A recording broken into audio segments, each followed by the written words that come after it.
देशाच्या नकाशावर चिमूर शहराची एक क्रांतिकारी शहर म्हणून ओळख आहे। याच चिमूरकरांनी आता सत्तेतील तानाशाही विरुद्ध आवाज उठवला आहे।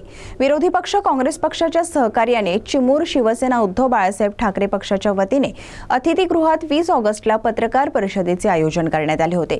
या पत्रकार परिषदेत शिवसेना उद्धव बाळासाहेब ठाकरे गटाचे माजी उपजिल्हा प्रमुख प्रशांत कोल्हे यांनी महायुती सरकारच्या काळात नियम व कायदे बाजूला ठेवून प्रशासनातील आपल्या मर्जीचे अधिकारी नेमून विरोधकांचा आवाज दाबला जातोय, त्यांच्यावर ईडी सीबीआय यांचा वापर करून सत्ता काबीज करण्यात येते। त्याच सत्तेचा गैरवापर करून विरोधकांच्या घरावर बुलडोजर देखील चालवण्यात येत आहे, असे आरोप उद्धव बाळासाहेब ठाकरे गटाचे माजी उपजिल्हा प्रमुख प्रशांत कोल्हे यांनी केले आहे। 21/3/2025 रोजी माननीय मुख्याधिकारी मॅडम यांनी त्या लोकांना अतिक्रमण घालताना दिला। आता त्याच्यामध्ये आम्ही माहिती अधिकारामध्ये त्यांना माहिती मागितली की किती लोकांचं अतिक्रमण आहे, काय आहे, याची माहिती त्या नगर परिषदकडे आहे नाही। मी ही अत्यंत दिशाभूल करणारी माहिती त्यांनी दिली म्हणावं की काय। आता संशोधनाचा विषय आहे, त्यातच त्यांनी त्या नोटिसामध्ये असा उल्लेख केला गेला आहे की रस्त्याच्या लगत असलेले आणि अतिरिक्त बांधकाम आलेले फक्त अतिक्रमण आपण स्वतःहून काढून घ्यावे, अन्यथा आम्ही कायदेशीररित्या आपणावरती कारवाई करू, अशा पद्धतीचा उल्लेख त्यांनी त्यांच्या नोटिसामध्ये तो केलेला आहे। परंतु आम्ही पाहतो की रस्त्याचं सोडून काही विरोधक लोकांच्या घरावरती सुद्धा यांनी बुलडोजर चालवण्याचा काम या महायुती सरकारने केला। आणि अशाच माध्यमातून एक काँग्रेसचे जे अरविंदजी रेवतकर होते, आज त्यांच्या घरावरती बुलडोजर चालवण्याचा प्रयत्न केला आणि नंतर त्यांनी कोर्टातून स्टे आणला अशी माहिती मिळाली।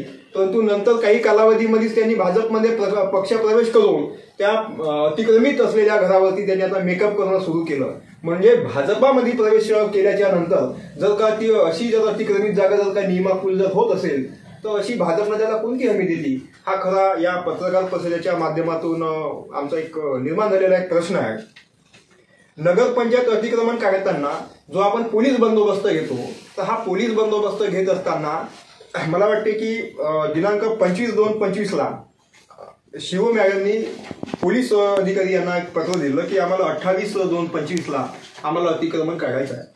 त्या अनुषंगानं ज्या दिवशी यांना बंदोबस्त भरायचा आहे त्या दिवसाच्या आधी त्यांना पोलीस बंदोबस्ताचे पैसे भरावे लागतात, परंतु या दिवसाचे पैसे तब्बल 1 महिन्याच्या नंतर, म्हणजे हे उद्या दिवस असा बंदोबस्त देता येतो का, हा खरा प्रश्न आहे। त्यानंतर उर्वरित 17च्या पत्रामध्ये त्यांनी 21ला बंदोबस्त मागितला, 22च्या पत्रामध्ये त्यांनी 26ला बंदोबस्त मागितला, तर या बंदोबस्ताचे कुठेही पैसे भरल्याचा उल्लेख नाही आणि पैसे सुद्धा भरून घेतलेले नाही।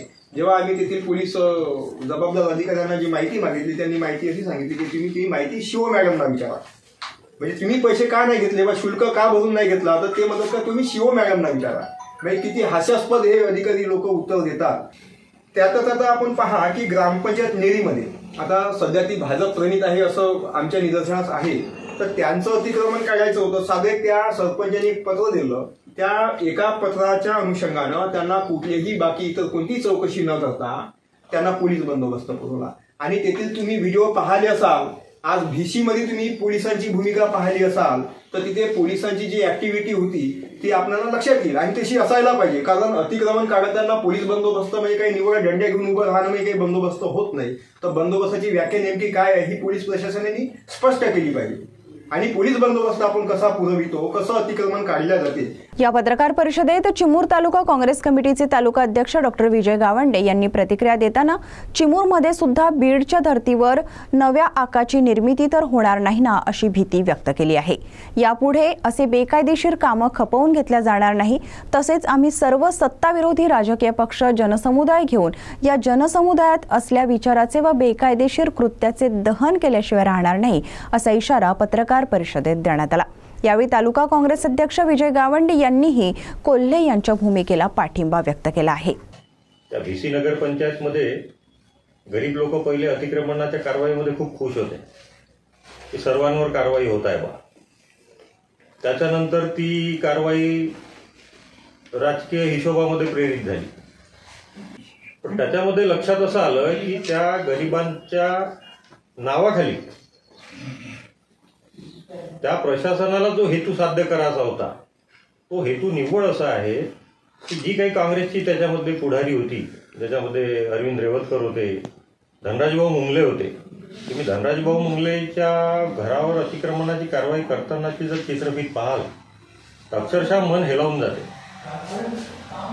त्यांना मुलाला त्यांना घरातून ज्या पद्धतीने पोलिसांनी काढलं, म्हणजे आमचं एक म्हणणं होतं की बा नियमानुसार कायद्यानुसार कारवाई झाली असती तर ठीक आहे, परंतु ते आता गरिबांचे ते दुकानं उद्ध्वस्त केले, त्यांची इतक्या दिवसाची रोजीरोटी संपवली आणि अरविंद रेवतकरनी भारतीय जनता पार्टीमध्ये प्रवेश केल्याबरोबर त्याच्या घराचं नूतनीकरण सुरू झालं. ह्या सर्व गोष्टी तिथल्या मुख्याधिकाऱ्यांनी यांनी भारतीय जनता पार्टीच्या हातचं खेळणं बनण्यापेक्षा प्रशासनाच्या माध्यमातून पहिले 15 मीटरचा निर्णय घ्यायचा, मग 11 मीटरचा घ्यायचा, जसं जसं त्यांच्या सोयीचं वाटेल तसं तसं करायचं. हा सर्व ही कारवाई राजकीय हेतून प्रेरित होती ही सिद्ध झाली आणि त्याच्यामुळे आज प्रशांतरावच्या माध्यमातून ही जी काही प्रेस कॉन्फरन्स या ठिकाणी घेतली, त्या प्रेस कॉन्फरन्सला त्या विषयाला तालुका काँग्रेस कमिटीचा अध्यक्ष नात्यानं आमचा पाठिंबा आहे. आणि या पद्धतीनं जर प्रशासन वठणीवर आलं नाही तर शेवटी मग संयुक्त माध्यमातूनच आम्हाला रस्त्यावर उतरावं लागेल, हे सुद्धा तेवढंच खरं आहे. CTV प्रतिनिधी बालू सातपुते यांची रिपोर्ट.